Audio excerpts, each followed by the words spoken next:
कंकाल का रहस्य। चौरा गांव के खेतों में इन दिनों खुदाई का काम चल रहा था। असल में इसी गांव से होकर एक अच्छी सड़क गुजरनी थी, इसलिए यहाँ खुदाई शुरू की गई थी। अचानक एक दिन खुदाई करने वाली मशीन से कुछ टकराता है। बाद में जब खोजबीन की जाती है तो वहां से दो कंकाल मिलते हैं। पुलिस गांव के लोगों से पूछताछ शुरू करती है। आप लोगों को क्या लगता है ये किसके कंकाल हो सकते हैं? अरे साहब, हमें क्या पता ये किसके कंकाल है, आप ही लोग पता लगाइए। हम लोग तो बहुत ज्यादा डरे हुए हैं। हाँ, हमारी फॉरेंसिक टीम अभी आ रही है। ये बताओ कि इस गांव के रहने वाला कोई जोड़ा गायब तो नहीं ना? क्योंकि शुरुआती जांच में तो ये बात सामने आ रही है कि एक कंकाल किसी पुरुष का है तो एक किसी महिला का। साहब, हमें तो बहुत डर लग रहा है।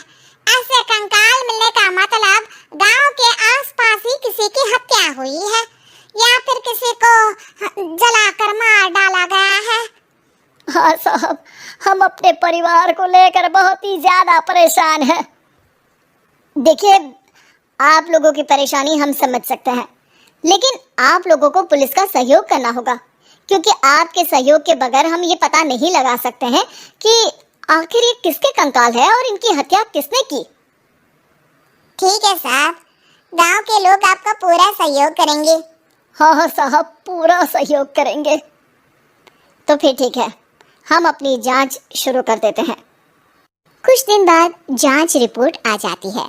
पता चलता है कि ये कंकाल करीब 20 साल पुराने हैं, यानी 20 साल पहले किसी जोड़े की हत्या कर शव को यहाँ पर दबा दिया गया था। इंस्पेक्टर राघव, ये बताओ कि 20 साल पहले की मर्डर मिस्ट्री क्या आप सुलझ सकती है? हाँ सर, क्यों नहीं, लेकिन अब सबूत और गवाह काफी मिट गए होंगे। मुश्किल तो होगी, लेकिन शायद किसी परिवार को इंसाफ मिल सके। इंस्पेक्टर राघव, आप बिल्कुल सही कह रहे हैं। किसी परिवार को तो इंसाफ मिलेगा ही और किसी को उसके किए की सजा भी मिलेगी। जी सर, मैंने तो जांच शुरू भी कर दी है। 20 साल पहले इस गांव के दो जोड़े अचानक कहीं गायब हो गए थे। मैंने दोनों ही परिवारों के बाकी के सदस्यों से बातचीत शुरू की तो उन्होंने बताया कि उनके बच्चे शहर गए थे, लेकिन आज तक वापस नहीं लौटे हैं। लेकिन ये दोनों शव किस परिवार के सदस्यों के हैं, ये कैसे पता चल सकेगा? सर, मैंने डीएनए टेस्ट करवा लिया है। आज शाम तक इसकी रिपोर्ट भी आ जाएगी। अच्छा, ठीक है। उसी शाम को सर, डीएनए रिपोर्ट के मुताबिक ये दोनों ही लाशें चौरा गांव के रहने वाले प्रधान सुल्तान सिंह के बेटे और बहू की है। लेकिन इनकी हत्याएं किसने की है, ये कैसे पता लगेगा? इसी का तो पता लगाने की कोशिश में जुटा हूँ सर। आज सुल्तान सिंह से मिलने भी जा रहा हूँ। मेरा बेटा और बहू तो मेरे लिए सिर्फ यादों में ही रह गए थे। हमें उनकी लाशें तक नहीं मिल सकी थी। आज 20 साल बाद उनके कंकाल मिले हैं। मैं अब किसके लिए जीऊं?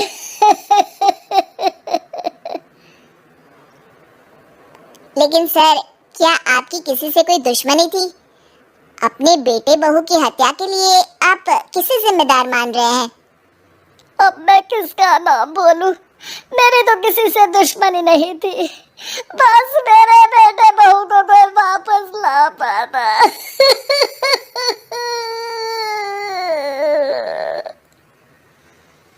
इसके बाद सुल्तान सिंह फूट फूट कर रोना शुरू कर देते हैं। सर, अब आप इनका अंतिम संस्कार करवा सकते हैं। कम से कम इनका शरीर ना सही, इनका कंकाल तो आपको मिला है। लेकिन हाँ, अगर आपको कुछ भी याद आए तो जरूर बताइएगा।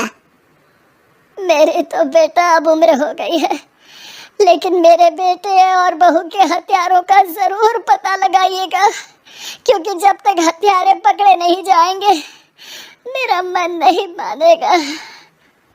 सर, हमारी पूरी कोशिश रहेगी हत्यारे को पकड़ने की। लेकिन एक बात बताइए, उस वक्त आपको किस पर शक गया था? उस वक्त मेरे एक ड्राइवर को पकड़ा गया था, लेकिन सबूतों के अभाव में उसे छोड़ दिया गया था। अच्छा, और ड्राइवर पर कैसे शक हुआ था? क्योंकि उस दिन ड्राइवर छुट्टी पर था। उस समय लेकिन लाश क्यों नहीं मिल सकी थी? उस वक्त पुलिस ने बहुत कोशिश की थी, लेकिन दोनों की डेड बॉडी नहीं मिल सकी थी। ठीक है, हमारी तफ्तीश चल रही है, मैं फिर आऊंगा। इसके बाद इंस्पेक्टर वहां से चला जाता है और सुल्तान सिंह अपने बेटे और बहू की याद में खो जाते हैं। कुछ दिन बाद, सुल्तान सर एक बात बताइए, जब आपके बेटे बहू की हत्या हुई थी, उसी के आसपास आपके ही गांव का रहने वाला एक और जोड़ा उसी वक्त गायब हो गया था ना? हाँ सर, अलका और अभिषेक, वो भी मेरे बच्चों जैसे ही थे। तो फिर वो कहाँ है?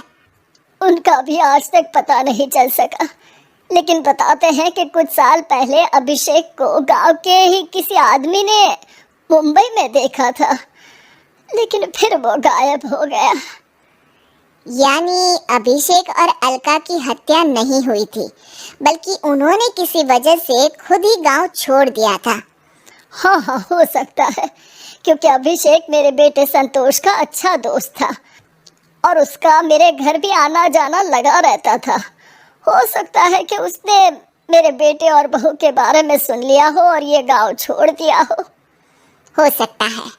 उनके परिवार का कोई अब नहीं रहता क्या इस गांव में? अब तो कोई नहीं रहता। एक चाचा थे, लेकिन उन्होंने भी अपना पुश्तैनी मकान बेच दिया है। वो भी अब कहीं शहर में ही बस गए हैं। ओह, अभिषेक और अलका के बारे में भी पता लगाना होगा। हो सकता है कि वही इस हत्या के बारे में कुछ बता सके। हो तो सकता है, लेकिन वो बेचारे तो खुद ही वक्त के मारे थे, वो क्या बताएंगे। फिर भी सर, जब केस दोबारा खुला है तो जांच तो करनी ही पड़ेगी, और इस बार तो लाशें भी बरामद हुई है। कुछ दिन तक लगातार तफ्तीश चलती रही। एक दिन थाने से सुल्तान सिंह को फोन आता है। हाँ, कौन बोल रहा है? सर, मैं कांस्टेबल तुलाराम बोल रहा हूँ थाने से। आपको थाने आना पड़ेगा। थाने? लेकिन क्यों? सर, किसी की पहचान करवानी है। अच्छा ठीक है, मैं दोपहर तक पहुंचता हूँ। सुल्तान सिंह दोपहर में थाने पहुंचता है। कई पुलिस के अधिकारी वहां मौजूद रहते हैं। सर, आपके बेटे की हत्या का रहस्य आज शायद सुलझ जाए। अच्छा इंस्पेक्टर राघव, पर वो कैसे? सर, उस आदमी को देखिए, क्या वही अभिषेक है? सुल्तान सिंह की आंखों में हैरानी से आंसू आ जाते हैं। हाँ सर, यही अभिषेक है। ये आपको कहाँ से मिला? सिर्फ अभिषेक ही नहीं, बल्कि इसकी पत्नी अलका भी इसके साथ है। मैडम, जरा अभिषेक की पत्नी को लाइए। जैसे ही अलका को पेश किया जाता है, सुल्तान सिंह जमीन पर गिर जाते हैं। सुल्तान सर, क्या हुआ आपको? आप अलका को देखकर गिर क्यों गए? सुल्तान सिंह सर पकड़कर बैठ जाते हैं। ये अलका नहीं, बल्कि ये तो मेरी बहू रितु है। पूरा थाना एक दूसरे का मुंह देखने लगता है। क्या? इसके बाद हर किसी को दो कंकाल और हत्या का रहस्य समझ में आ गया। अभिषेक और रितु ने मिलकर संतोष और अलका की हत्या की थी और लाश को जमीन के नीचे दबा दिया था। आज 20 साल बाद इस हत्या का रहस्य खुल सका था कि अवैध प्रेम संबंध में दो मासूमों की जान गई थी।